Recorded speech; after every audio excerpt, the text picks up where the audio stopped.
इसीलिए हम तन करके कहते हैं, हम सीने फख्र के साथ कहते हैं, बतला दो गुस्ताख नबी को गैरत सुन्नी जिंदा है।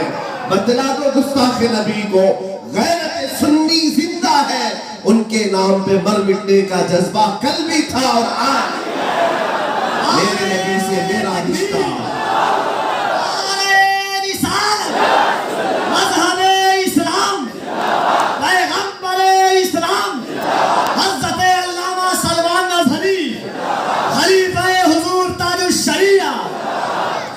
मैं आपको यही दावत देने यहाँ आया हूँ मेरे अजीजों।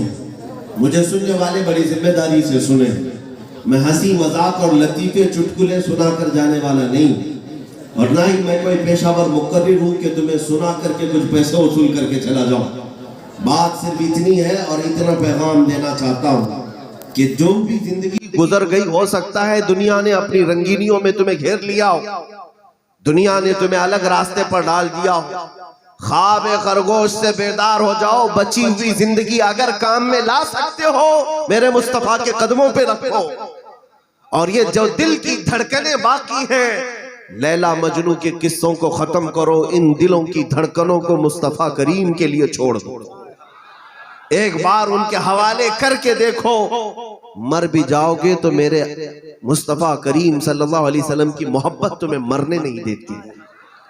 नाम खत्म होता नहीं, बेनिशानों का निशान मिटता नहीं, मिटते मिटते नाम हो ही जाएगा। आज तारीख के औराक से मैं चंद बातें तुम्हारे सामने रखना चाहता हूं। इस्लाम को गलबा हर जमाने में हासिल रहा। इस्लाम को ऐसा गलबा हासिल था कि ताकतें बड़ी बड़ी उस जमाने में भी थीं, लेकिन बानी इस्लाम अल्लाह की किताब या रब्बे जुल जलाल की जात, इन मुकद्दसात की तरफ छेड़छाड़ करना तो दूर की बात, आंख उठाने की भी जसारत नहीं करती थी। आंख उठाने की भी जसारत नहीं करती। 100 साल कबल फ्रांस की सरजमीन पर जब फिल्म इंडस्ट्री का आगाज हुआ था और फिल्में बनाने के हौड़ में सब अलग अलग फिल्में बना रहे थे, फ्रांस के किसी थिएटर ने या वहां की एक इंडस्ट्री ने यह बात तय की थी कि मोहम्मद सल्लल्लाहु अलैहि वसल्लम पर एक फिल्म बनाई जाएगी। जाहिर सी बात है कंटेंट क्या थी ये अभी पता भी नहीं था, लेकिन इतनी बात मशहूर हुई थी कि नबी अकरम सल्लल्लाहु अलैहि वसल्लम पर फिल्म बनाई जाएगी। और उनका कहना यह था कि हम बड़ी बड़ी शख्सियत पर बनाते हैं, उन पर भी बनाएंगे। लेकिन जानते हो मेरे अजीजों, उस जमाने में अल्लाह तबारक व तआला का एक महबूब बंदा सुल्तान अब्दुल हमीद सानी मौजूद था। खिलाफत उस्मानिया के आखिरी दौर चल रहा था। तुर्की के बादशाह, बल्कि उस वक्त के मुसलमानों के अमीर सुल्तान अब्दुल हमीद, उनके कानों में जब यह बात पड़ी, जानते हैं सिर्फ एक मैसेज उन्होंने दिया था फ्रांस को कि अगर तुम अपनी सलामती चाहते हो तो इस इरादे से बाज आ जाओ। अपनी सलामती चाहते हो तो इस इरादे से बाज आ जाओ। छेड़छाड़ करने के लिए हमारी जात मौजूद है, हमसे छेड़छाड़ कर लो। नबी पाक सल्लल्लाहु अलैहि वसल्लम की जात तक ना पहुंचना, वरना सुल्तान अब्दुल हमीद ने कहा फिर एक वक्त आएगा अगर तुम इससे बाज नहीं आए तो मैं पूरी दुनिया लाकर तुम्हारे सर पर फोड़ दूंगा। सिर्फ उनके 2-4 जुमले थे, न वो फिल्म बन सकी, न उसके इरादे कर सके, न ही फ्रांस अपनी ताकत के जोर पर इस मिशन को आगे बढ़ा सका।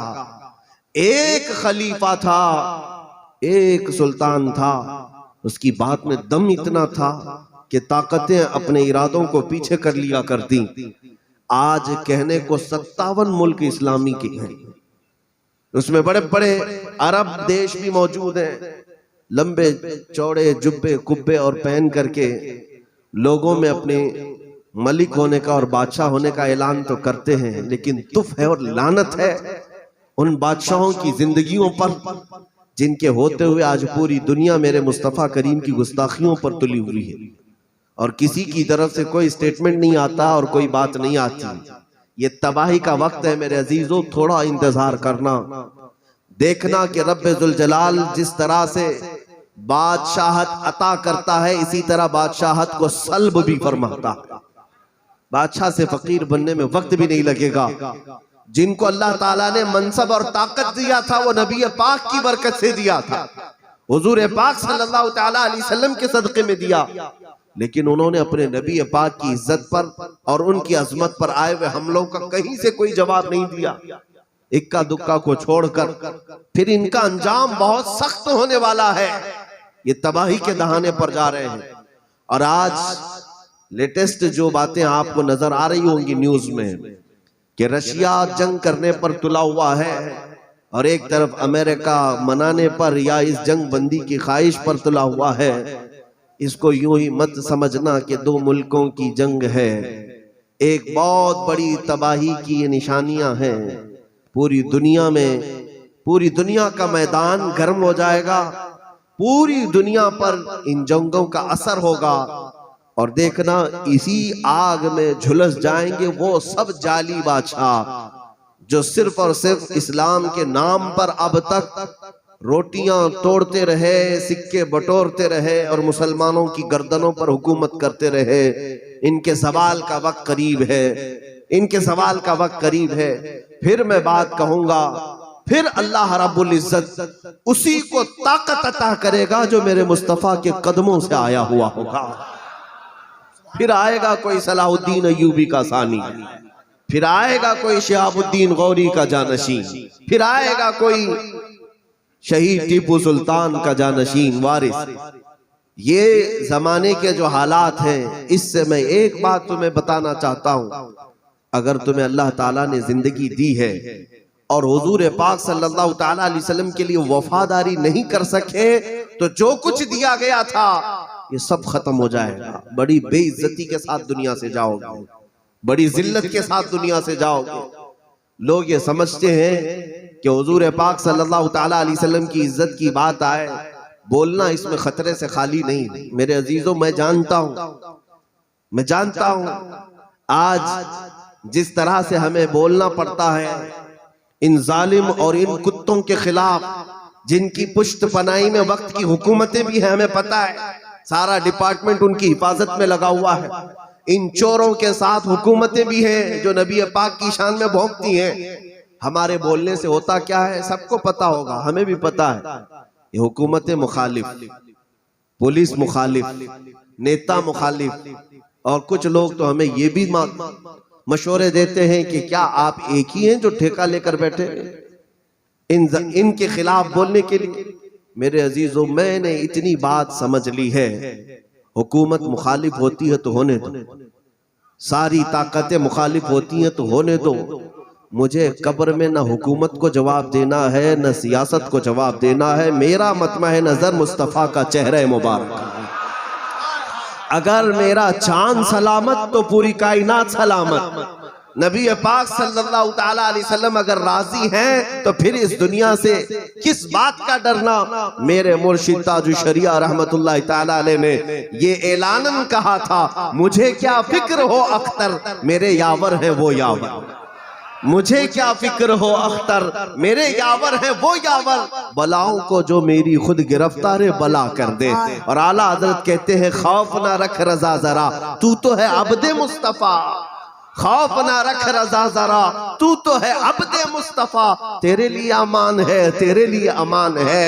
आज अगर सख्तियों में हमें घेर भी दिया जाए, जेल की सलाखें हो कि फांसी के फंदे हो, अजीजा ने गिराम वक़ार, एक मोमिन के ईमान और उसके इस्तिकामत को लर्जाने के लिए ये चीजें कुछ न माने नहीं रखती, कुछ माने नहीं रखती। हमारे पास करबल की दास्तान रखी हुई है, हमारे पास इमाम अहमद बिन हम्बल के खाए हुए कोड़े भी मौजूद है, हजरत मुजद्दिद अल-फैसानी के जेल में गुजारे हुए लम्हात भी तारीख में मौजूद हैं। किफायत अली काफी का फांसी पर चढ़ जाना भी हमें मालूम है। हमारे पास असलाफ की कुर्बानियां मौजूद हैं। अगर जालिम नशे में आकर किसी एक आशिक मुस्तफा को उसके इश्क की बिना पर सजा देती है तो इतनी बात याद रखना, मैं बारहा इस बात को कहता आया हूं, आप भी इसको अपने साथ महफूज कर लेना। और उलमा भी, नबी पाक सल्लल्लाहु ताला अलैहि वसल्लम के नाम पर अगर तुम हमें मारते हो इतनी बात याद रख लेना, मार तो सकते हो, मुर्दा कभी नहीं कर सकते। मार तो सकते हो, मुर्दा कभी नहीं कर सकते। मरना और है, मुर्दा होना और है। मरना और है, मुर्दा होना और है। अगर उनके नाम पर कोई मर गया है तो याद रखना, जब तक सूरज तुलू होता रहेगा उसका नाम भी बाकी रहेगा। 100 साल के बाद भी हमारे जलसों में आला हजरत जिंदा, उनके नाम के नारे आज भी लगते हैं। किस बात पर? इसलिए कि उन्होंने इश्क़ मुस्तफ़ा की दौलत हमें अता की थी। नबी पाक की बात करते थे, हुजूर की तारीफ करते थे, तो जो हुजूर की तारीफ करता रहा उसको अल्लाह तबारक व तआला उसके निशान को हमेशा बाकी रखता है। तो अब जिस बात की तरफ मैं आ रहा हूं वो यही है कि खौफ अपने दिल से निकालो, डर अपने सीने से निकालो। तुम गुलामाने मुस्तफ़ा हो, नबी पाक सल्लल्लाहु तआला अलैहि वसल्लम की अमानत हो। अल्हम्दुलिल्लाह अब मैंने बच्चों को देखा है, जवानों को देखा है। हिंदुस्तान के कसीर इलाकों में जाने का मुझे इत्तेफाक हुआ, लेकिन अब हर बच्चा, हर जवान मैदान में खड़ा है इस बात का ऐलान करते हुए, जो जान मांगो तो जान दे दे, जो माल मांगो तो माल दे दे। आपका भी यही नारा है, जो जान मांगो तो जान दे दे, जो माल मांगो तो माल दे दे, मगर ये हमसे कभी ना होगा, नबी का जाहो जलाल दे दे। ये हर मोमिन का अब नारा हो चुका है और इंशाअल्लाह अज़ीज़ हर नौजवान इस पर साबित कदमी के साथ डटा रहेगा, ईमान और इस्तिकामत के साथ जमा रहेगा।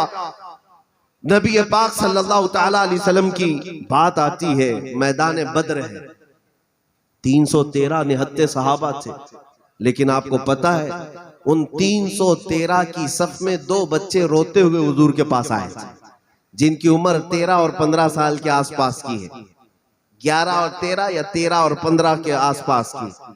वो किस लिए आए थे? हुजूर पाक सल्लल्लाहु तआला अलैहि वसल्लम से अर्ज कर रहे थे कि हमें या रसूल अल्लाह सल्लल्लाहु अलैहि वसल्लम दुश्मनों से लड़ने की इजाजत हमें भी दी जाए।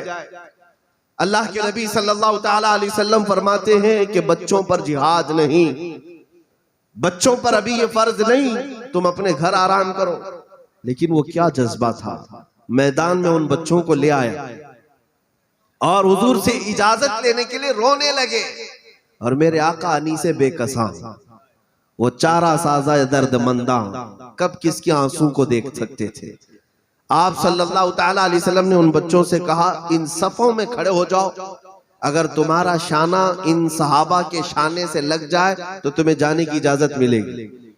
कहां ये 11-13 साल के बच्चे और कहां बड़े बड़े सहाबा जो सफ में खड़े हैं, जाकर के बच्चे खड़े हुए हैं। मैं ये जज्बा सिर्फ तुम्हें बताना चाहता हूं नौजवान, हुजूर की मोहब्बत इतनी आला पैमाने पर हो कि ये दुनिया तुम्हें फीकी लगने लग जाए, ये फीकी लगने लग जाए। बच्चे खड़े हुए, शाना नहीं मिला, पैरों को उठा दिया फिर भी नहीं मिला। दोनों सगे भाई थे, एक बच्चा गया और एक पत्थर उठा लाया, पीछे पत्थर रखा और दोनों बच्चे उस पत्थर पर चढ़ गए और अपने पंजों के बल खड़े हो गए, एड़ियां उठा दी। देखा शाने से शाना मिल गया, जाने का बहाना मिल गया। नबी पाक सल्लल्लाहु अलैहि वसल्लम से इनकी कोई चीज छुपी नहीं थी, हुजूर देख रहे थे, लेकिन इनका जज्बा देखा। ये उम्र में इतने छोटे हैं और ये मेरे अजीजों एक बात याद रखना, क्रिकेट का ग्राउंड नहीं था वो, या फुटबॉल का ग्राउंड नहीं है कि खेलकर पसीने पसीना होकर वापस आ जाएं। वो जंग के मैदान की बात कर रहा हूं, जहां तलवारें लहरा रही हैं, नेज़ों की आवाजें आ रही हैं, तादाद भी कई गुना ज्यादा दुश्मन की है। उस मैदान में उतरने के लिए बच्चे हीले बहाने कर रहे हैं कि हमें जाना है, हमें जाना है, हमें इजाजत दी जाए। ये सिर्फ और सिर्फ जज्बा नबी के गुलामों में देखने को मिला, वरना दुनिया की बड़ी बड़ी फौजें मैदान छोड़कर भाग जाती हैं जब दुश्मन की ताकत देखती। ये नबी के गुलामों का ही वतीरा रहा है शिवा, वो दुश्मन की तादाद कभी नहीं देखती बल्कि हमेशा अपने नबी के चेहरे को देखा करती। ये गुलामान मुस्तफ़ा की जमात का शिवा है। हुजूर अकरम सल्लल्लाहु तआला अलैहि वसल्लम ने इजाजत मरहमत फरमाई कि ठीक है बच्चे तुम लोग जा सकते हो। बच्चे आए, ये 313 जो सहाबा थे मैदान बद्र में, इन 313 में इन 2 बच्चों की कैफियत क्या थी?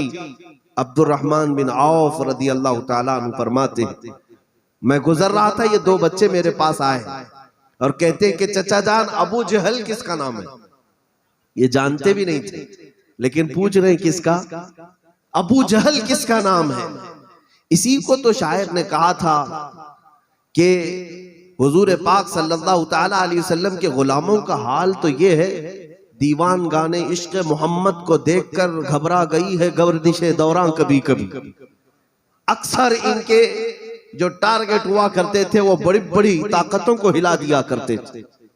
अबू जहल किसका नाम है? हजरत अब्दुर्रहमान बिन औफ ने कहा, बच्चों तुम उसका क्या करोगे? वो सरदार कुरैश है, वो कुरैश का पहलवान है, तुम उसका क्या करोगे? बच्चों का जज्बा सुने। कहते हैं सुना है नबी पाक की शान में गुस्ताखियां करता है, गालियां देता है, हम उसको उसकी हैसियत दिखाएंगे और उसका मजा चखाएंगे। 13 साल के बच्चे पहलवान से लड़ने की बात कर रहे हैं। कुरैश जिससे डरते थे वो सरदार कुरैश कहलाता था अबू जहल, उससे टकराने की बात कर रहे हैं। ये जज्बा कौन सा था? फिर वो क्या खाते थे? क्या बॉडी बनाए हुए बच्चे थे? उनके पास जो तवक्कुल और यकीन था वो सिर्फ इश्क मुस्तफा का था, मोहब्बत मुस्तफा का था। हजरत अब्दुर्रहमान बिन औफ कहते हैं मैं अभी बातचीत में मशगूल था बच्चों के, अबू जहल सामने घोड़े पर से गुजर ही रहा था, मैदान में गुजर रहा था। मैंने इशारा करके बताया बच्चों वो जो जा रहा है वही है अबू जहल, वही है मलून गुस्ताख रसूल। हजरत अब्दुर्रहमान बिन औफ कहते मेरी बात अभी मुकम्मल भी नहीं हुई थी, ये दोनों बच्चे चील की तरह उस पर झपट पड़े, इतनी तेजी से उसका पीछा किया, उसे अंदाजा भी नहीं था कि मेरे पीछे कोई आ रहा है। ये दो छोटे से बच्चों ने, एक ने उसके घोड़े के पैरों पर तलवार मारी, वो नीचे जमीन पर गिर गया, और दूसरा उसके सीने पर बैठ गया और उसे फना फिन्नार करके रहा। तारीख में ये बात रकम है आज भी, औरों ने अगर काफिरों को मारा था तो इन बच्चों ने कुफ्र को मारा था, औरों ने अगर जाहिलों को मारा था इन बच्चों ने अबू जहल को मारा। अजीजा ने गिरामी, इसके बाद होता क्या है? क्या इन बच्चों को छोड़ दिया गया? एक अजीम गुस्ताख को, एक बड़े गुस्ताख को इन्होंने खत्म किया। कुफार और मुशरिकीन के खीमे में हलचल तो होती है, दुश्मनों के खीमे में ये बात फैल गई कि हमारा सरदार मारा गया। और मारा किससे गया है? दो छोटे बच्चों से मारा गया है। और ये दोनों बच्चे एक किसान सहाबी के बेटे थे। इस्लाम में तमगा हासिल करने के लिए बड़े खानदान से होना जरूरी नहीं, हुजूर की मोहब्बत हो, सीना लबरेज हो नबी पाक के इश्क से, तो फिर हर दौलत उसके कदमों पर आ ही जाती।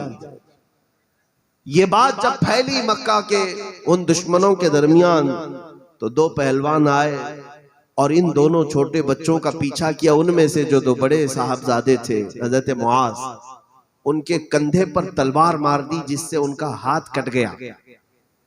हाथ कट गया लेकिन बगल की चमड़ी से अभी हाथ लटक रहा था, कंधे से लेकर बगल तक कट गया, पूरा कटा नहीं, लटक रहा था। अल्लाहु अकबर। हैरत है उस नौजवान बच्चे की जज्बे पर कि इस हाथ से तलवार फौरन बाएं हाथ में ले लिया और फिर मैदान में। यह हाथ लटक रहा है, हाथ कटकर लटक रहा है। तुम्हारी उंगली पर भी जख्म हो जाए तो पट्टी कराने के लिए भाग जाओ, नाखून अगर उखड़ जाए तो बैठ जाओगे, लेकिन मोंढे से हाथ अलग हो चुका है। वो बच्चा पीछे हटने को तैयार नहीं, इसलिए कि ये वही लोग थे जिनका ये नारा था, दहन में जुबान तुम्हारे लिए, बदन में है जान तुम्हारे लिए। या रसूल अल्लाह, हम आए यहाँ तुम्हारे लिए, उठे भी वहां तुम्हारे लिए। जिनका ये जज्बा था उन्हें कोई चीज पीछे नहीं हटाती। बाएं हाथ से लड़ते लड़ते फिर आने लगा, और फिर होता क्या था, ये हाथ लटकता था, खून गिरता था, हाथ लटक कर सामने आता था। वो मंजर भी सहाबा ने देखा। इस 13 साला बच्चे ने अपने सीधे हाथ को पैर में दबाकर खींच के निकाल दिया, चमड़ी जो बची हुई थी खींचकर निकाल दिया। और फिर क्या कहता है पलट करके, मुझे उस हाथ की जरूरत नहीं जो अल्लाह उसके रसूल की रजा हासिल करने में खलल पैदा कर रहा हो। यह हाथ मुझे खलल पैदा कर रहा था, मैंने उसको जुदा करके अलग कर दिया। अल्लाह अल्लाह, बिस्तरों पर आराम से सोने वाले, नबी पाक के नाम पर बोटियां तोड़ने वाले, रोटियां खाने वाले, मैं तुमसे सवाल करता हूं, आज हुजूर की इज्जत पर ऐसी बात आ गई, न तुम्हारी रातें बेचैन हैं आज, न तुम्हारे दिन बेचैन व बेकरार हैं। आज तुम्हारा ऐश, तुम्हारी इशरत उसी तरह बरकरार है। होना तो ये चाहिए था कि खाने फीके लगने लग जाएं। उस रसूल पाक सल्लल्लाहु ताला अलैहि वसल्लम पर दुनिया आज हमला आवर है, जिस रसूल ने रो रो करके मुझे मुसल्लम पर याद किया था, जिस रसूल ने रो रो करके मुझे कब्र में भी याद किया, जिस रसूल ने रो रो कर मेराज में मेरी बख्शिश का सवाल किया था, उस नबी पाक पर आज दुनिया हमला आवर है। तो क्या है नौजवान, तेरी जिम्मेदारी ये बनती है कि हुजूर पर उधर गालियां दी जा रही और रात भर तुम गेम खेलते बैठे रहो। हुजूर अकरम सल्लल्लाहु ताला अलैहि वसल्लम की इज्जत पर लोग हमले कर रहे हो और तुम अपने हाथ में क्रिकेट और फुटबॉल के आले लेकर के घूम रहे हो। कयामत के दिन जब हुजूर उसके बारगाह में तुमसे पूछा जाएगा, ऐ जवान, जो तुझे ताकत दी थी अल्लाह ने, जो तुझे अमानत दी थी अल्लाह ने, सेहत दी थी, कहां कहां खर्चा किया? अल्लाह ताला अगर ये सवाल करे, जब मेरे नबी को गंदी गालियां दी जा रही थी तब तू क्या कर रहा था? क्या यही जवाब दोगे कि मौला रात भर मोबाइल खेल रहा था? यही जवाब दोगे कि अल्लाह रात भर चैटिंग में मसरूफ था? क्या ये जवाब दोगे कि दिन रात मैदान में खेला करता था? ऐ नौजवानों, उठो, वो गर न हश्र न होगा फिर कभी, दौड़ो के जमाना चाल अपनी चल गया। तुम्हें आज एहसास बेदार करने की जरूरत है। तुम जिंदा हो, तुम्हारे अंदर हुजूर की मोहब्बत भी है, मुझे पता है। तुम नबी पाक सल्लल्लाहु ताला अलैहि वसल्लम के लिए मर मिटने का जज्बा रखते हो, मुझे पता है। अरे हमारा हाल तो यह है कि नाम भी अगर अजान में सुनते हैं, अंगूठों को बोसा देकर आंखों से लगाते हैं। उस नाम पाक से आज भी तुम्हारी मोहब्बत है, मुझे पता है। लेकिन जीने के जो अंदाज बनाए हैं, ये मोहब्बत का तकाजा नहीं हो सकता। जीने के जो तरीके बनाए हैं, ये इश्क का तकाजा नहीं हो सकता। मोहब्बत जुबानी नहीं होती मेरे अजीज, मोहब्बत जान के साथ होती है, मोहब्बत अपने अमाल के साथ होती है। हुजूर को जो चीज राजी नहीं, फिर चाहे पूरी दुनिया उससे राजी क्यों ना हो, हम उस चीज को पसंद हरगिज नहीं कर सकते। मोहब्बत का मेयार तो ये होना चाहिए। सैयदना अबू बकर सिद्दीक रदी अल्लाह ताला अन्हु का मोहब्बत का मेयार देखिए। मैं आपको एक बात बता दूं, सहाबा इकराम रिदवानुल्लाह ताला अलैहिम अजमईन में नबी पाक सल्लल्लाहु ताला अलैहि वसल्लम की मोहब्बत के जो जज्बे थे वो कैसे थे। हजरत उमर इब्ने खत्ताब रदी अल्लाह ताला अन्हु घोड़े पर बैठकर एक जगह से गुजर रहे और गुजरते हुए एक दरख्त के नीचे से आपका गुजर हुआ, उसकी टहनी लटकी हुई थी। आप घोड़े को वहां रुकाते, थोड़ा उछल करके अपना अमामा उसमें उलझाते, दरख्त की टहनी पर अमामा उलझ गया, फंस गया, खुल गया, और उसके बाद आप हंसते मुस्कुराते, फिर आपने सर पर अमामा बांधा और आगे चल पड़े। ये क्या हरकत थी? ये क्या कौन सा अमल था? क्या शरीयत ने इसका हुक्म दिया कि यहाँ से गुजरो तो अपना अमामा दरख्त में उलझाओ? हजरत उमर इब्ने खत्ताब रदी अल्लाह ताला अन्हु से पूछा गया, आज अजीब व गरीब आपसे ये काम देखा गया। आपने फरमाया, कुछ साल पहले मैं रसूल पाक सल्लल्लाहु अलैहि वसल्लम के साथ यहाँ से गुजर रहा था। उस वक्त ये दरख्त की टहनी और नीचे को झुकी हुई थी। चलते चलते अचानक मेरे आका सल्लल्लाहु अलैहि वसल्लम का अमामा इस टहनी से उलझ गया था और हुजूर का अमामा खुल गया। नबी पाक सल्लल्लाहु अलैहि वसल्लम ने वापस वहां रुक करके अपना अमामा बांध लिया और मुस्कुरा करके चल पड़े। आज मैं उसी रास्ते से गुजर रहा था, लेकिन टहनी ऊपर थी, लेकिन दिल ये गवारा नहीं किया कि मेरे नबी की अदा को अमल करके ना गुजरूं, इसलिए मैं घोड़े को रुकाया, जानबूझ करके अपने अमामे को उलझाया, और जब खुल गया फिर मैंने बांध लिया। मुझे मेरे महबूब की याद आ गई, मेरे हबीब की मुझे याद आ गई। मेरे अजीजों, ये काम न फर्ज था न वाजिब है। ये काम अमामे को उलझाना, सहाबा से पूछते क्या शरीयत ने इसका हुक्म दिया? नहीं, ये उनकी मोहब्बत थी जो अपने हबीब का कोई अमल छोड़ना नहीं चाहते थे। यह उनका इश्क था जो अपने हबीब का कोई अमल दूर होना नहीं चाहते। और आज हमारा क्या हाल है? नबी पाक सल्लल्लाहु ताला अलैहि वसल्लम से मोहब्बत के दावे, लेकिन हर सुन्नत तुम छोड़ना चाहते हो। हर सुन्नत को तुम पीछे डाल चुके हो। न चेहरा हुजूर की तरह बनाना चाहते हो, न लिबास, ना तुम्हारे अखलाक व किरदार ऐसे रखना चाहते हो। मेरे अजीजों, फिर कौन सी मोहब्बत की हम बात करते हैं? मोहब्बत के कुछ तकाजे होते हैं, कुछ चीजें छोड़नी पड़ती हैं। दुनिया नाराज होती है तो नाराज होने दो, ये तुमसे कुछ नहीं छीन सकती।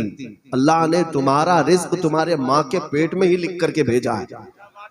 जब तुम अभी दुनिया में आए नहीं थे, उससे पहले ही अल्लाह ताला ने तुम्हारा रिज्क मुकद्दर करके रखा है।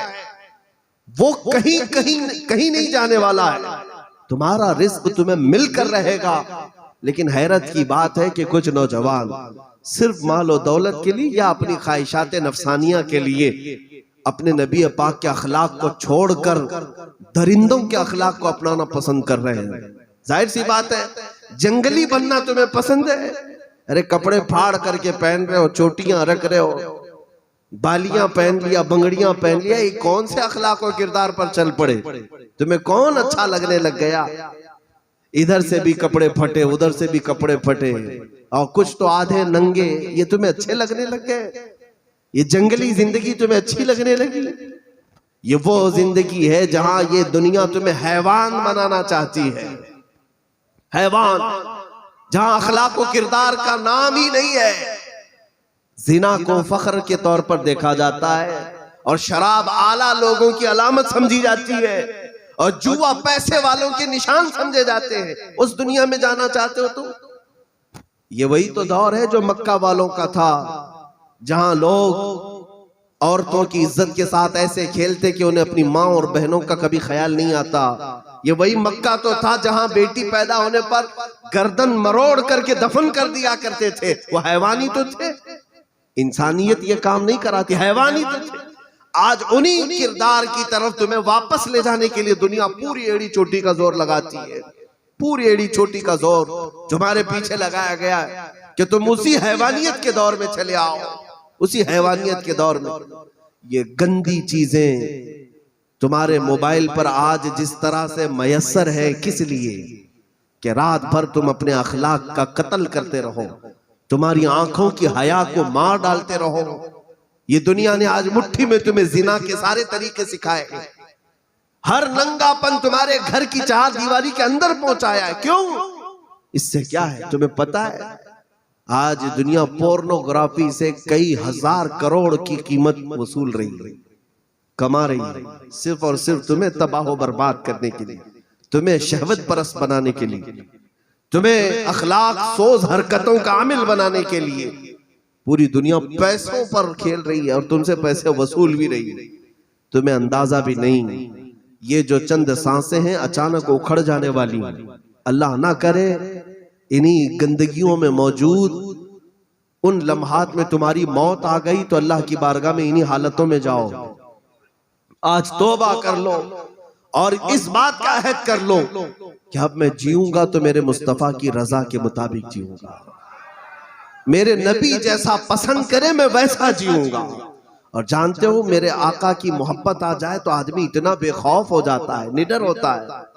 अल्हम्दुलिल्लाह, किसी बात का खौफ नहीं लगता, इसलिए कि हर बार ये एहसास होता है। मैं अपनी बात बताऊं, मैं तारीफ के लिए नहीं कह रहा हूं, मुसलसल सफर में, जबकि मैं ऐसे सफर करने का अहल भी नहीं।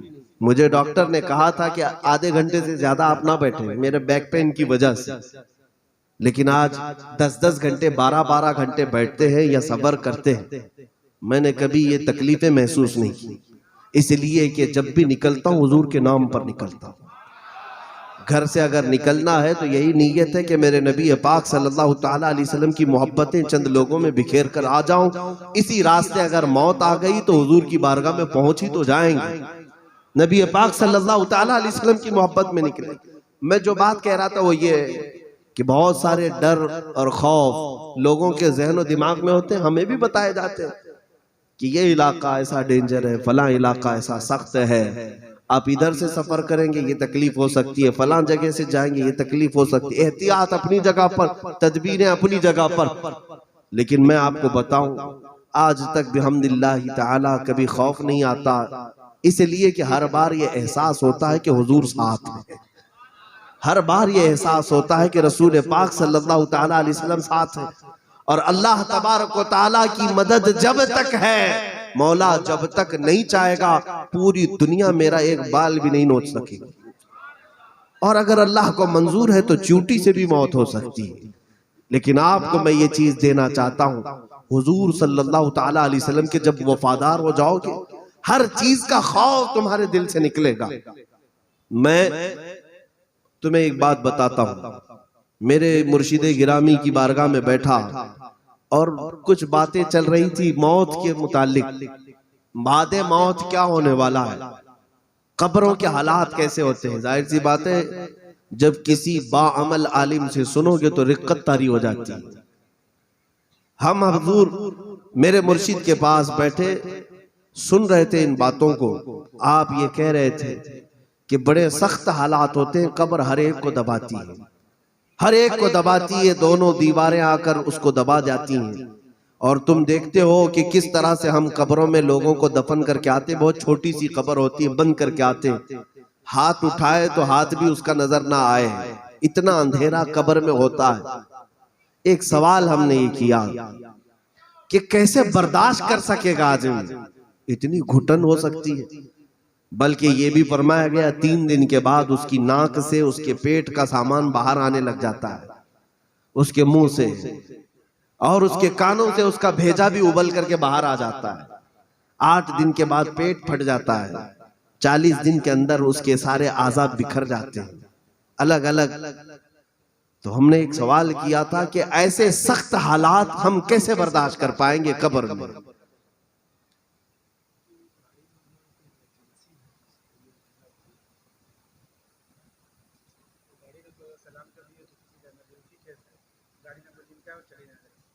एक गाड़ी नंबर है 14U4410, जिसकी गाड़ी है, कुछ इमरजेंसी है, उनसे गुजारिश है कि आप चले जाएं। 4410 किसी की गाड़ी नंबर है, इमरजेंसी है, चले जाएं। मैं ये बात अर्ज कर रहा था, हमने पूछा कि इतनी सख्त कब्र की वो हालतों को कैसे हम बर्दाश्त कर पाएंगे। इसीलिए हजरत ने तकरीर के दौरान ये फरमाया था कि याददारी के वक्त ज़ादने तो हमा खंदा बुदंद तू गिरियां, आचुनाजी के वक्त मुर्दने तो हमा गिरियां बुदंद तू खंदा। आपने फारसी का एक शेर कहा कि तुझे याद है जब तू पैदा हुआ था तो तू रोता हुआ दुनिया में आया था, और तेरी पैदाइश की खुशी में सारे हंस रहे थे, तेरे रिश्तेदार सब हंस रहे थे, लेकिन तू रोता हुआ आया था। हर बच्चा दुनिया में रोता हुआ आता है, तुम्हें भी पता होना चाहिए कि तुम सब रोते हुए दुनिया में आए, लेकिन हमारे आने की खुशी में कोई रो नहीं रहा था, सब हंस रहे थे। माँ भी, बाप भी, रिश्तेदार भी, सब अरे मिठाइयां बांट रहे थे। होता यही है। अब शायर ये कहता, आँचुनाजी के वक्त मुर्दने तो हमा गिरियां बुदंद तू खंदा। अब तू ऐसी जिंदगी गुजार करके जा कि जब तेरा आखिरी वक्त आए तो सारे तेरे जाने के गम में रो रहे हो और तेरे लबों पे मुस्कुराहट, तू मुस्कुराता हुआ दुनिया से जाए। तवज्जो चाहता हूं।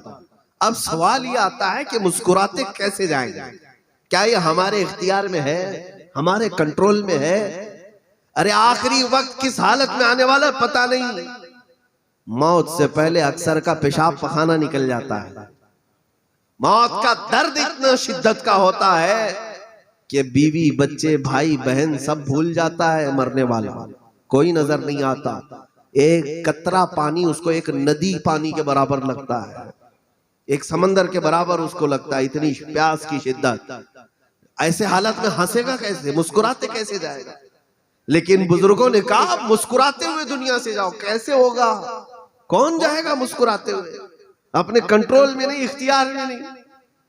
मैं ये पूरी बातें हुजूर ताजुश शरिया रहमतुल्लाह ताला अलैह से जो सुना वो नकल कर रहा हूं। आपने फरमाया, तुमने देखा कभी कोई किसी शहर जाता है कमाने के लिए, यहां से कोई मुंबई गया कमाने के लिए और कमाता रहा, 10 साल के बाद अगर उसे आना है, अच्छे काम किया था, उसका नाम पेपर में आ गया था, खटकुल बाहर वाले इंतजार में होंगे कि हमारा एक बंदा मुंबई गया था, इज्जत के साथ आ रहा है। और वो भी जब आ रहा होगा तो कई लोगों की मोहब्बत उसे खुशियों में मुब्तला कर रखेगी कि भाइयों से मिलना है, बच्चों से मिलना है, रिश्तेदारों से मिलना है, दोस्तों से मिलना है, सबके लिए सामान इकट्ठा कर रहा है। और फिर जब वक्त आया तो मुस्कुराते हुए मुंबई से यहाँ आया अपने वतन में, अपने असली वतन में। लेकिन एक बंदा वो है जो गया तो था तुम्हारे गांव से, जाने के बाद चोरी चमारी में लग गया, डाकाधनी करने लग गया, गंदे कामों में इतना मशहूर हो गया कि पेपर में नाम भी आ गया। गांव वालों को भी पता चल गया हमारे गांव से जो बंदा गया था वो बड़ा गुमराह हो गया, गंदे कामों में लग गया है। अब 10 साल के बाद उसे भी गांव आना है। मुझे बताओ क्या मुंह लेकर आएगा? इज्जत से आएगा? मुस्कुराते आएगा? मुंबई से यहाँ आना उसके लिए दुश्वार हो जाएगा। वो सोचता रहेगा पता नहीं कौन कौन पकड़ के मुझे पूछेगा, भाई पूछेंगे, दोस्त पूछेंगे, अहबाब पूछेंगे। अरे भाई अच्छा तो गया था, क्या करके आया? इसलिए वो आना ही नहीं चाहता, और अगर आ भी गया तो मुंह लटकाया आएगा। ये मिसाल दे करके हज़रत ने फरमाया था यही हाल दुनिया से जाने वाले की। जब तुम आए थे अपना असली वतन छोड़कर, वो जन्नत है, और यहाँ तुम्हें अल्लाह ताला ने इम्तिहान के लिए भेजा। नाम कमा लिया था इबादतों में, तो जाने के वक्त तो मुस्कुराहट आ ही जाएगी, इसलिए कि अपने असली वतन जा रहा है। और अगर यहाँ बदनामी कमाया था, बुरे कामों में मुलविस था, तो मौत से पहले चेहरा पीला पड़ जाएगा कि कैसे जाऊं। फरिश्ते पूछेंगे क्या क्या करके आया, अल्लाह की बारगाह में सवाल होगा क्या क्या करके आया। तो मरने वाले का चेहरा पीला पड़ जाए, फीका पड़ जाए, काला हो जाए, ये डर के मारे। अब मैं जो बात कहने जा रहा हूं वो ये है, सुनो मेरे अजीजों। एक बुजुर्ग की बात मैं बताता हूं। मिस्र की सरजमीन पर एक बड़े शेख थे, शेख मुतवल्ली शारावी रहमतुल्लाह अलैह, बड़े आशिक रसूल गुजरे हैं। उनकी जिंदगी का अक्सर हिस्सा हुजूर की मोहब्बत में गुजरा। नबी पाक सल्लल्लाहु ताला अलैहि वसल्लम के अखलाक की तर्जुमानी करते रहे। लेकिन जब मौत का वक्त उनका आया, हमारे असातिज़ा वहां मौजूद थे या जिन्होंने ये रिवायतें बयान की हैं, तवज्जो चाहता हूं। वो बिस्तर पर लेटे हुए थे, उम्र उनकी 80 साल के करीब थी या उससे ज्यादा थी। सारे लोग खड़े थे। अक्सर अचानक उन्होंने कहा कि अब तुम सबके सब हट जाओ, तुम सबके सब हट जाओ। सारे लोग हट गए। उस शेख मुतवल्ली शारावी ने अपनी उंगली उठाई और कहा अशहदु अल्ला इलाहा इल्लल्लाह व अशहदु अन्नका रसूलुल्लाह। इतना कहने के बाद उनकी आंखें बंद हो गई, उनकी रूह निकल गई। कलमा सुना आपने, मैंने क्या पढ़ा? दूसरा कलमा आपको याद है ना, अशहदु अल्ला इलाहा इल्लल्लाह व अशहदु अन्ना मुहम्मदन अब्दुहु व रसूलुहु, यही पढ़ते हैं ना। लेकिन उस बुजुर्ग ने जाते वक्त जो कलमा पढ़ा वो ये था, अशहदु अल्ला इलाहा इल्लल्लाह व अशहदु अन्नका रसूलुल्लाह। इतना पढ़ा था। एक बुजुर्ग आलिम दीन जो कहते हैं कलमा में तो ये कहा जाता है कि मैं गवाही देता हूँ अल्लाह के सिवा कोई माबूद नहीं, और मैं गवाही देता हूँ कि मोहम्मद सल्लल्लाहु अलैहि वसल्लम अल्लाह के बंदे और उसके रसूल हैं। अशहदु अन्ना मुहम्मदन अब्दुहु व रसूलुहु का मतलब ये होता है। लेकिन इस बुजुर्ग ने जो पढ़ा उसका तर्जुमा मैं करा देता हूँ, तुम्हें खुद बात समझ में आएगी कि मौत कैसी आई थी। उन्होंने ये कहा अशहदु अल्ला इलाहा इल्लल्लाह, मैं गवाही देता हूँ कि अल्लाह के सिवा कोई माबूद नहीं, व अशहदु अन्नका रसूलुल्लाह, और मैं गवाही देता हूँ कि आप अल्लाह के रसूल हैं, आप अल्लाह के रसूल हैं। ये उसी वक्त बंदा कह सकता है जब रसूल को सामने देख रहा। ये कलमा उसी वक्त कहा जा सकता है जब रसूल पाक सल्लल्लाहु अलैहि वसल्लम को सामने देख रहा हो। ये मौत है जब हुजूर की मोहब्बत में दुनिया से जा रहा होगा, हुजूर पाक सल्लल्लाहु ताला अलैहि वसल्लम करीब होंगे, तो मेरे अजीजों चेहरे पर मुस्कान आ ही जाएगी, मुस्कुराहट आ ही जाएगी। ये दर्द, ये खौफ भूल जाओगे।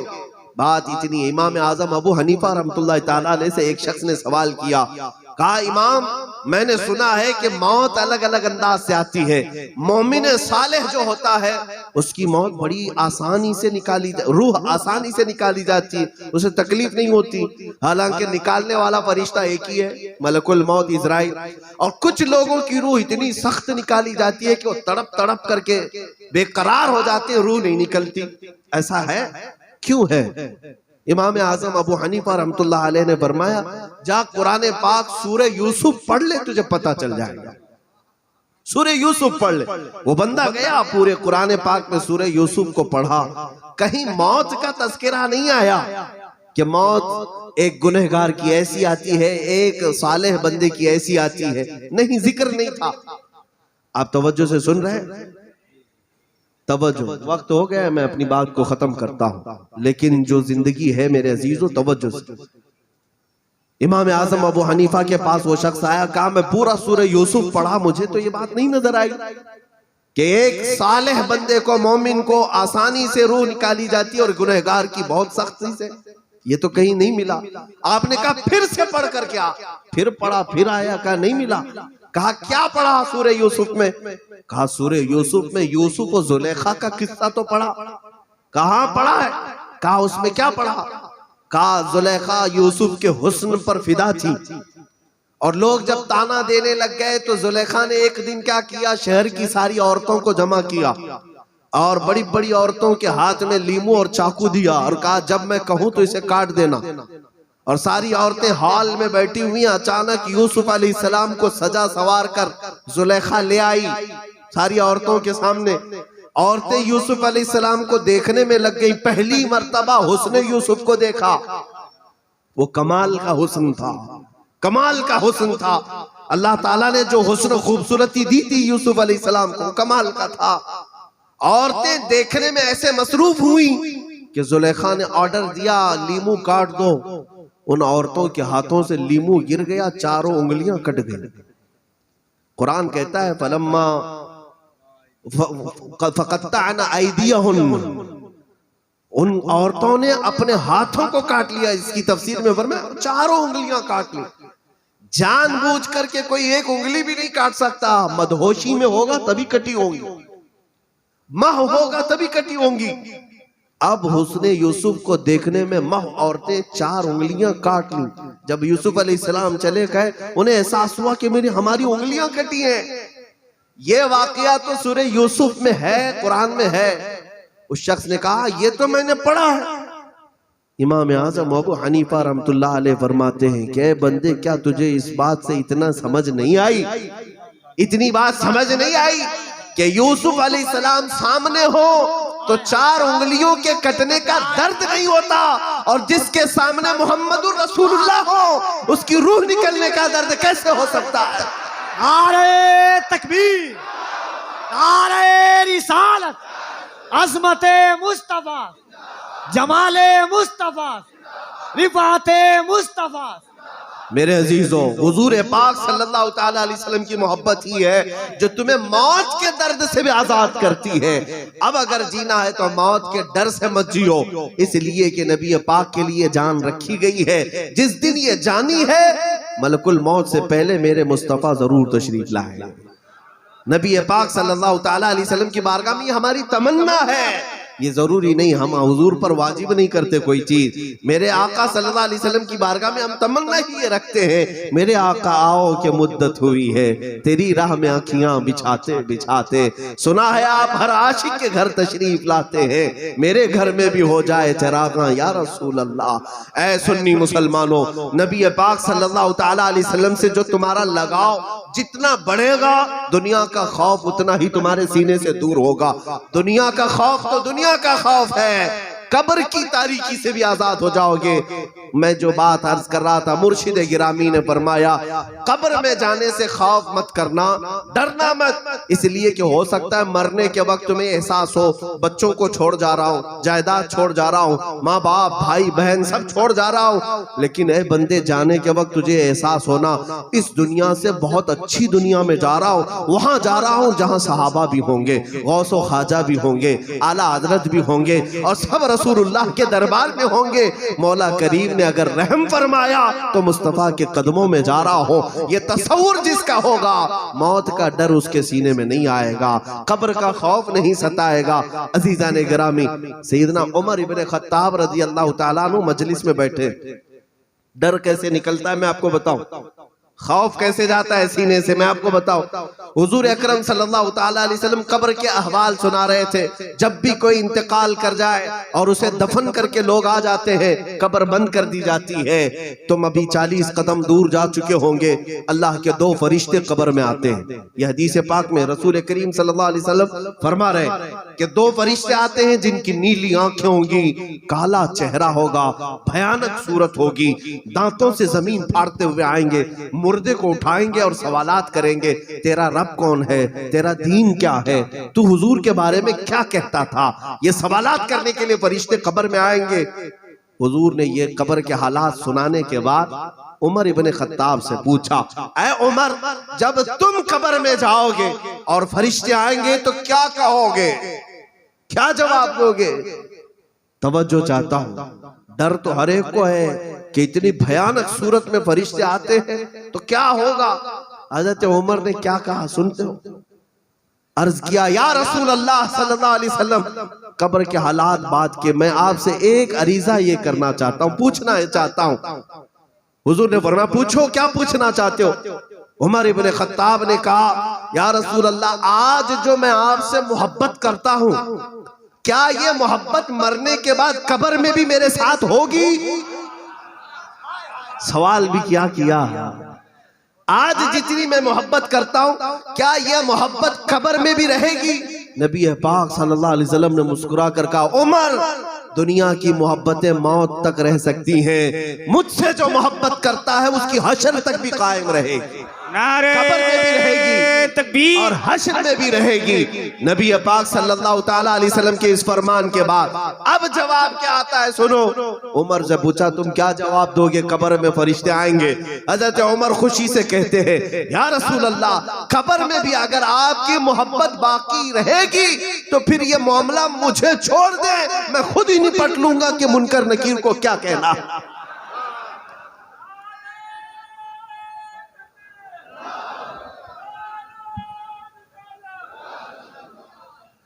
मेरे अजीजों, ये कौन सी जुरत है? कोई जुरत कर सकता है कि मैं देख लूंगा क्या करना है फरिश्तों के साथ? ये जुरत आती है तो इश्क मुस्तफा की बदौलत आती है, हुजूर का सहारा था। हजरत उमर ने ये नहीं कहा कि मैं बहुत बड़ा आदमी हूं और बहुत ताकतवर हूं, मैं खुद देख लूंगा। कहा, अगर आपकी मोहब्बत सलामत रही, कब्र में भी अगर ये बाकी रहती है तो फिर मैं खुद जवाब दे लूंगा। और रिवायत में ये मिलता है, आपका इंतकाल हो गया, ये बात तो आई गई मजलिस में थी। उनके बेटे हजरत अब्दुल्ला, हजरत उमर फारूक के बेटे अब्दुल्ला इब्ने उमर रज़ी अल्लाह ताला अन्हु कहते हैं कि मेरे वालिद हजरत उमर के इंतकाल के बाद, दफन करने के कई दिन के बाद, मैंने ख्वाब में देखा अपने बाबा जान को। ख्वाब में देखते ही मैंने पूछा, अब्बा जान, कब्र के हालात कैसे हैं और क्या वो फरिश्ते आए थे जिसके बारे में हुजूर ने फरमाया था, और आपने उनके साथ क्या किया, क्या जवाब दिया? हजरत उमर ने अपने बेटे के ख्वाब में कहा, हाँ बेटा, आए तो थे। जब सब दफन करके चले गए तो आए दोनों फरिश्ते और उन्होंने उठाया और पूछा, मन रब्बू का, तुम्हारा रब कौन है? तो हजरत उमर कहते हैं, मैंने उनसे खुद पूछा, पहले तुम बताओ तुम्हारा रब कौन है। मैंने उनसे पूछा, तुम्हारा रब कौन है? तो वो फरिश्ते आपस में एक दूसरे को देखने लगे, ये कौन है जो हमसे सवाल कर रहा है? जाहिर सी बात है, हर मुर्दे को मुनकर नकीर पूछ रहे हैं, ये कौन है? तो उनमें से एक फरिश्ते ने कहा कि ये साहिबे रसूलुल्लाह है, नबी पाक सल्लल्लाहु ताला अलैहि वसल्लम का सहाबी है। और उसके बाद फरिश्ते आगे चल पड़े, इसलिए कि इसके सीने में हुजूर की मोहब्बत है। और इसीलिए मेरे अजीजों, बाज मोमिनीन वो हैं जिनको फरिश्ते किसी के मुतालिक कहा गया है, कब्र में सवालात होते हैं, उसके कई 100 साल गुजर जाएंगे, वो जवाब नहीं दे पाता, भूल चुका होगा। और कुछ वो है जो 1 मिनट भी नहीं लगता कि वो सारे जवाब दे चुके होते हैं, और फरिश्ते उनसे कहकर चले जाते हैं, नम कनौमतिल अरूस, सो जा जैसे दूल्हा सोता है, सो जा जैसे दूल्हा सोता है। या उन्हीं लोगों को कहकर के फरिश्ते जाते हैं जिनका सीना हुजूर की मोहब्बत से भरा है, नबी पाक सल्लल्लाहु ताला अलैहि वसल्लम की मोहब्बत से भरा है। इमाम अहले सुन्नत फाजिल बरेलवी ने क्या खूब कहा था, लहद में इश्क रुखे शाह का दाग लेके चले, लहद में इश्क़े रुखे शह का दाग लेके चले, अंधेरी रात सुनी थी चराग लेके चले, अंधेरी रात सुनी थी चराग लेके चले। अजीज़ान गिरामी वक़ार, आज तुम्हें भी मैं वो मैसेज दे करके जाता हूँ जो हुज़ूर ताजुश शरिया रहमतुल्लाह ताला अलैह ने अपने एक नातिया दीवान में सबको कहा था, ऐ मुसलमानों, यहाँ से जाने के बाद कोई तुम्हारा मददगार नहीं होगा, कोई तुम्हारा गमगुसार नहीं होगा। कब्र में अगर तुम्हें कोई मदद के लिए आ सकता है तो सिर्फ ताजदार मदीना की जात है, सिर्फ वो रसूल पाक की जात है जो अपने गुलामों की दस्तगिरी के लिए वहां तशरीफ ला सकते हैं। इसीलिए मुर्शिद गिरामी ने ये अपने नातिया दीवान में कहा था, या रसूल अल्लाह, मैं मरूं तो मेरे आका ये मलाइका से कहना, मैं मरूं तो मेरे आका ये मलाइका से कहना, इसे कोई मत जगाना, अभी आंख लग गई है तेरे दामने करम में, जिसे नींद आ गई है वो फना न होगी, उसे जिंदगी मिली है। अजीज़ान गिरामी, आज मैं आपसे यही कहना चाहता हूँ, मरना तुम हमें भी है, आपको भी है, सबको भी है। ये आंखें हमेशा के लिए बंद होने वाली हैं, ये धड़कने वाला दिल रुक जाने वाला है एक दिन, ये सांसें उखड़ जाएंगी। इसलिए वो दिन आने से कबल इस मैसेज को बार बार दोहराता हूं मैं, आज ले उनकी पनाह, आज मदद मांग उनसे, आज ले उनकी पनाह, आज मदद मांग उनसे, कल न मानेंगे कयामत में अगर मान गया। जिंदगी ऐसी गुजारो उन्हें जाना उन्हें माना, न रखा गैर से काम, लिल्लाहिल हम्द मैं दुनिया से मुसलमान गया। मैं आपसे एक तलब रखता हूँ, बस एक तलब, मेरे बच्चे, मेरे जवान, जितनी इज्जतें तुमने दी हैं, जितनी मोहब्बतें तुमने दी हैं, अल्लाह तुम्हारे सब के दिलों को सलामत रखे, सबकी जिंदगियां खुशहाली में रखे और आपकी कब्रें अल्लाह ताला रोशन रखे। लेकिन मैं इतनी तलब तुमसे रखता हूँ, ऐ मेरे अजीज बच्चों, ऐ मेरे अजीज जवानों, अल्लाह ताला की दी हुई नेमतें तुम्हारे पास, अमानतें तुम्हारे पास, एक बार अब खड़े हो जाओ हिंदुस्तान की सरजमीन पर और दुनिया को ये बावर कराओ, यकीन कराओ, मोहम्मद अरबी के गुलाम मरे नहीं है, जिंदा।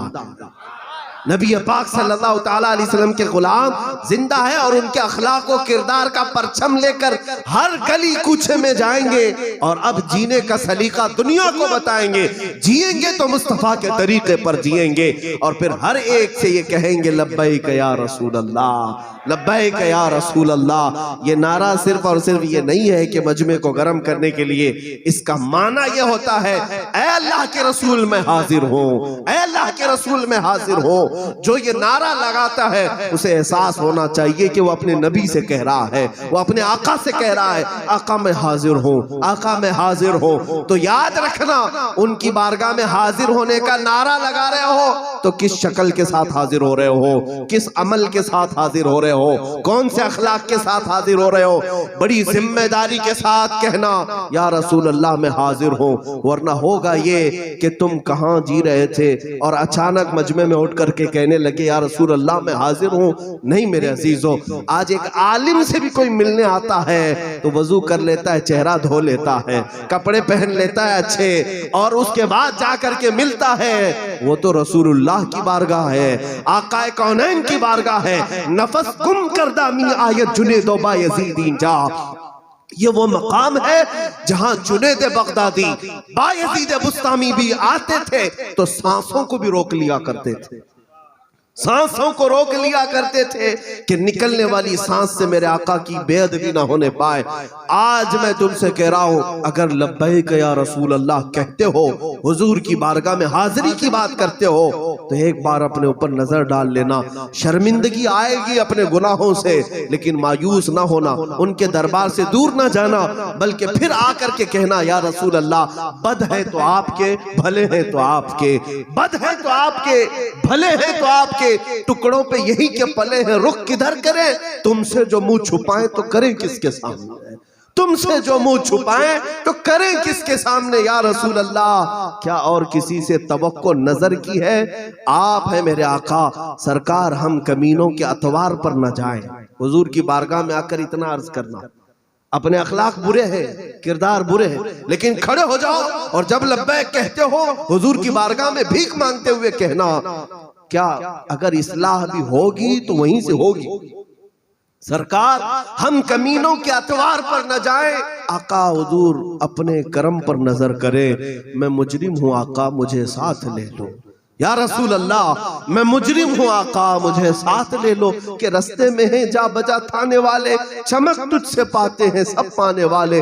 मेरा दिल भी चमका दे चमकाने वाले, बरसता नहीं देख कर अब्र रहमत, बदों पर भी बरसा दे बरसाने वाले। और या रसूल अल्लाह तू जो चाहे तो मैल मेरे दिल के धुले, तू जो चाहे तो मैल मेरे दिल के धुले। कि खुदा दिल नहीं करता कभी मैला तेरा, तेरे टुकड़ों पे पले गैर की ठोकर पे न डाल। या रसूल अल्लाह तेरे टुकड़ों पे पले गैर की ठोकर पे न डाल। झिड़कियां खाए कहां छोड़ के सदका तेरा, झिड़कियां खाए कहां छोड़ के सदका तेरा। इसलिए मेरे अजीजों ये फाइनल बात समझ करके चलना, इज्जत उन्हीं के कदमों में है, शोहरत उन्हीं के कदमों में है, बरकत उन्हीं के कदमों में है, रिफात उन्हीं के कदमों में है, इज्जत उन्हीं के कदमों में है। और जो यहां से मुंह फेरा वो हर जमाने में जिल्लत और रुसवाई का शिकार है, दुनिया में भी कब्र में भी और हश्र में भी। इसीलिए आपसे मैं ये ऐलानन कहना चाहता हूं, इज्जत चाहते हो यहां पर कब्र में और हश्र में तो आ जाओ, दुनिया की गुलामी की जंजीरें तोड़ डालो और अपने गले में हुजूर की गुलामी का पट्टा डाल लो। इसलिए कि हमने तारीख में देखा है हबशा के रहने वाले बिलाल काले अगरचे थे, नाक उनकी नक्शे अलग थे जो हबशियों के हुआ करते हैं। लेकिन जानते हो जिंदगी में अक्सर हिस्सा उन्होंने मक्का के उन काफिरों की गुलामी की थी। लेकिन जब मुस्तफा करीम सल्लल्लाहु तआला अलैहि वसल्लम का दीदार किया, अपने आप को हुजूर के हवाले कर दिया, कोड़े भी खाए, आग पर भी लेट गए, गरम सिल भी सीने पर रख लिए, लेकिन हुजूर की मोहब्बत में गद्दारी नहीं किया, बेवफाई नहीं किया। इसका सिला क्या मिला?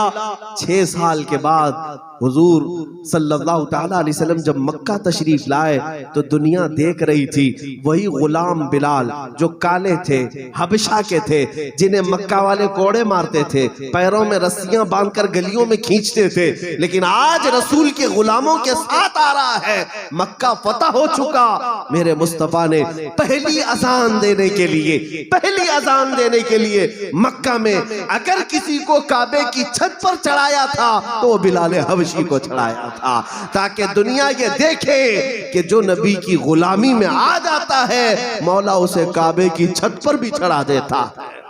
जीजानी गिरामी, इससे बड़ी इज्जत क्या है, इससे बड़ी रिफात क्या है? आज मैं खुद भी ये कहता हूँ, ये नाज ये अंदाज हमारे नहीं होते, झोली में अगर टुकड़े तुम्हारे नहीं होते, जब तक के मदीने से इशारे नहीं होते, रोशन मेरी किस्मत के सितारे नहीं होते।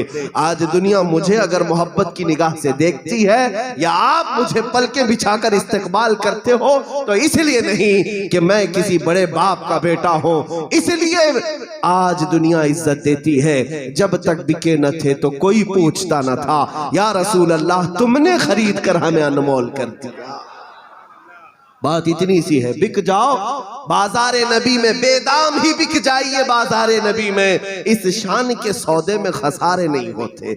आज के बाद नौजवानों ये अहद करके उठना कि अब जिंदगी गुजारेंगे, तुम्हारे हाथों में ताश के पत्ते नहीं होनी चाहिए, तुम्हारे हाथों में नशे की बोतलें नहीं होनी चाहिए, तुम्हारी जिंदगी के शबो रोज बेहयाई के नहीं हो सकते। इन हसीनाओं के दामे फरेब में फंसकर तुम अपने अखलाक का कत्ल नहीं कर सकते। तुम अब दुनिया को ये बताओ, औरतों की इज्जत की हिफाजत नबी के गुलाम करेंगे, दुनिया से नशा की मुक्ति, नशा के खिलाफ आवाज रसूल पाक के गुलाम उठाएंगे। आज दुनिया तुम्हें ये समझाने ना आए कि नशा खराब है, शराब मत पियो, जुआ मत खेलो, बल्कि तुम रसूल पाक के गुलाम हो, जिस नबी पाक के एक ऐलान के बाद मदीने के सारे लोगों ने शराब के मटके ऐसे तोड़ दिए थे कि हर गली, हर गटर, हर नाला शराब से बह रहा था। एक कतरा भी उन्होंने हुजूर के ऐलान के बाद अपने होंठों से शराब का नहीं लगाया। आज मुसलमानों को ये चाहिए कि दुनिया को ये बताएं, हम हैं जो नशा से आजाद कराएंगे, इसलिए कि हमारा रिश्ता रसूल पाक की जात से है। हम दुनिया को अमन सिखाएं, हम दुनिया को अखलाक सिखाएं, हम किरदार लोगों को सिखाएं। बच्चियों की इज्जत की हिफाजत क्या होती है मुस्तफा के गुलाम सिखाएंगे। अब डर करके नहीं जिएंगे, जो बात करेंगे वो नबी पाक की मोहब्बत में बरसरे ऐलान करेंगे इंशाअल्लाह अज़ीज़। अब खौफ है किसी के दिल में? मुझे इतना सुनने के बाद इंशाअल्लाह थोड़ा बहुत तो खौफ निकल ही जाना चाहिए। मेरे अजीज, अल्लाह ताला का इनाम है हमारे इस उम्मत पर, नबी पाक के आज भी 14 सदियों के बाद भी हमें देखने को मिल रहा है। एक बच्ची अगर अल्लाह अकबर का नारा लगाती है तो कुफ्र की ताकतों में हलचल मच जाती। देखा है आपने, अभी हालात देखा आपने। साउथ से एक नौजवान बच्ची ने सिर्फ एक नारे तकबीर से 40 गीदड़ों का मुकाबला किया। 50 कुत्ते भी मेरी एक बहन का कुछ नहीं कर सके। अरे वो बुर्का पोश खातून, न बड़ी ताकत की हामिल है, न उसके पास असलाह है, न चाकू बंदूक है, कुछ नहीं है।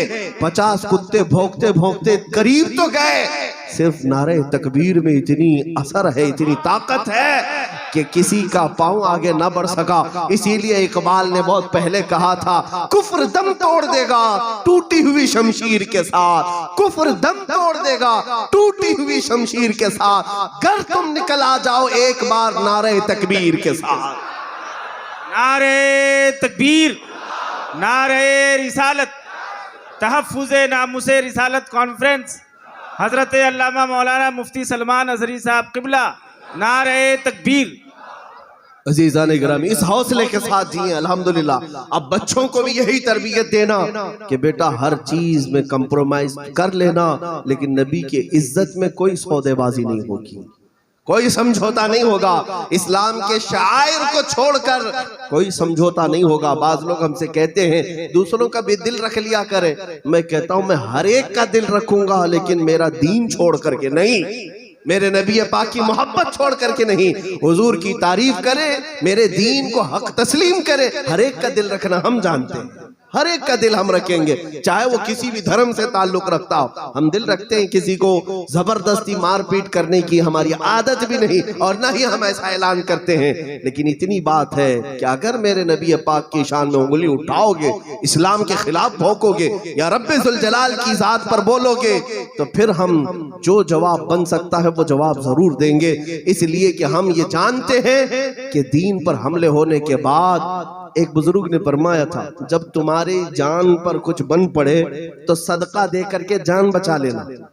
सदका देते हैं ना, जानवर का सदका दिया या कोई गेहूं चावल सदका दिया, जब तुम्हारी जान पर कुछ बन पड़े सदका देकर जान बचा लेना। लेकिन जब नबी की इज्जत की बात आए तो जान देकर दीन की हिफाजत कर ले। यह हुसैनी किरदार है, यह हुसैनी किरदार है, हमें यह सिखाया गया है। इसलिए आज हम जो भी बोलते हैं, हम अपनी जान की परवाह नहीं करते। हम नबी पाक सल्लल्लाहु तआला अलैहि वसल्लम की मोहब्बत में अपने खून का आखिरी कतरा देने को भी तैयार है, तैयार है इंशाअल्लाह। अब हुजूर पाक सल्लल्लाहु तआला अलैहि वसल्लम के अखलाक को, किरदार को अपनाएंगे इंशाअल्लाह। आज से हम ये दुआ करते हैं, ऐ रब्बे जुल जलाल, मैं सो जाऊं या मुस्तफ़ा कहते कहते, खुले आंख मेरी सल्ले अला कहते कहते, कुछ ऐसा कर दे मेरे किरदिगार आंखों में, हमेशा नक्श रहे रूए यार आंखों में। उन्हें न देखा तो किस काम की हैं ये आंखें, कि देखने की है सारी बहार आंखों में। मौला जब तक मैं जीऊं मेरी धड़कने मेरे नबी के नाम पर फरमा दे। ऐ अल्लाह जब तक मैं जिंदा रहूं मेरी आंखों को हुजूर के दीदार के लिए खुली रख, और मेरे जिंदगी के हर लम्हे को मुस्तफ़ा करीम की इज्जत की हिफाजत के लिए वक्फ फरमा दे। ये दुआ करे अल्लाह ताला की बारगाह में, ऐ करीम खुदा वो जिंदगी दे जिससे तू और तेरा रसूल राजी हो जाए। उस वक्त तक हमारा जनाजा ना उठे जब तक तू और तेरे रसूल हमसे राजी ना हो जाए। मौला उस हर लम्हे से हमारी हिफाजत कर जिसमें तेरी नाराजगी है या तेरे नबी की नाराजगी है। हमें हर उस जिंदगी से, हर उस अखलाक से, हर उस किरदार से बचा ले जो अखलाक को किरदार मुझे तेरे नबी से दूर करते हो। अल्लाह तबारक व तआला की बारगाह में दुआ है, मौला करीम कहने सुनने से ज्यादा अमल की तौफीक अता फरमाए। इस खटकुल बहार में मौजूद इस सुन्नी मजमे को मौला उठने से पहले बख्शिश का ऐलान फरमा दे। ऐ अल्लाह जितने यहाँ मौजूद हैं सबको नामों से रिसालत पर मर मिटने वाली जान अता फरमा दे। तेरे नबी पाक के कदमों में कुर्बान होने वाली जिंदगी अता फरमा दे। क़यामत तक हमारी नस्लों में आशिकाने मुस्तफ़ा पैदा फरमा। हमारी माओ बहनों बेटियों बहुओं सबकी इज्जतों की तू हिफाजत फरमा। इस्लाम के खिलाफ, रसूल पाक की शान के खिलाफ जो कुत्ता भौंके, ऐ मौला तू उसे नीस्त नाबूद फरमा दे, उसे कैफरे किरदार तक पहुंचा दे, उसे रहती दुनिया तक इबरत का निशान बना दे। ऐ खालिक कायनात, ऐ अहसनुल खालिकीन, तेरी बारगाह में दुआ गो है। यहाँ तेरे नबी की आल आराम फरमा है, तेरे नबी की खुशबू यहाँ पर मौजूद है। इनके कदमों की बरकत से हम सबके सीनों को इश्क़ मुस्तफ़ा के लिए कुशादा फरमा दे। ऐ अल्लाह, मरने से पहले, आंखों के बंद होने से पहले एक बार जिंदगी में वो घड़ी अता कर जब मेरी आंखें खुले और सामने चेहरे मुस्तफ़ा हो। व आखिर दावाना अनिल हम्दुलिल्लाहि रब्बिल आलमीन। सलाम अलैकुम।